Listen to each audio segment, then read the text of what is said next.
നെൽകൃഷി പ്രോത്സാഹിപ്പിക്കുവാൻ നടീൽ ഉത്സവവുമായി കൊണ്ടാഴി പഞ്ചായത്ത്. മടത്തിൽപ്പടി പാടശേഖരത്തിലെ 70 ഏക്കർ നിലത്ത് നെൽകൃഷി പദ്ധതിയുടെ ഉദ്ഘാടനം ഗ്രാമപഞ്ചായത്ത് പ്രസിഡന്റ് കെ ശശിധരൻ നിർവഹിച്ചു.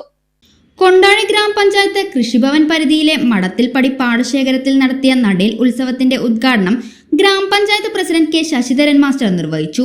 കൃഷി ഓഫീസർ കെ ബി ശ്രീലക്ഷ്മി, കൃഷി അസിസ്റ്റന്റ് ആർ സജിത, പാടശേഖര സമിതി പ്രസിഡന്റ് രാജേന്ദ്രൻ, കർഷകരായ V P Prakashan, P Unnikrishnan, K M Unnikrishnan, P S Radhakrishnan, K P Girish Kumar തുടങ്ങിയവർ സന്നിഹിതരായിരുന്നു. മടത്തിൽപ്പടി പാടശേഖരത്തിന്റെ 70 ഏക്കർ മുണ്ടകൻ വിളയുടെ നടീൽ ഉദ്ഘാടനമാണ് നടന്നത്. ഗ്രാമപഞ്ചായത്ത് വാർഷിക പദ്ധതിയിൽ ഉൾപ്പെട്ട സമഗ്ര നെൽകൃഷി വികസനം എന്ന പദ്ധതിയിൽ 75% ബ്ലോക്ക് മഹാലക്ഷ്മി ഹരിതസേനയാണ് നടീൽ നടത്തിയിട്ടുള്ളത്. 100ഓളം കർഷകർ ഉൾപ്പെടുന്നതാണ് മടത്തിൽപ്പടി പാടശേഖര സമിതി. സൗജന്യ വൈഫൈ കണക്ഷൻ അങ്ങനെ വരാൻ വഴിയില്ലല്ലോ. ഫ്രീ മോഡം ഇൻസ്റ്റലേഷൻ ചുമ്മാ. സത്യാടോ, എന്റെ വീട്ടിൽ ഈ കണക്ഷനാ. തന്നെയും വിശ്വാസമില്ല.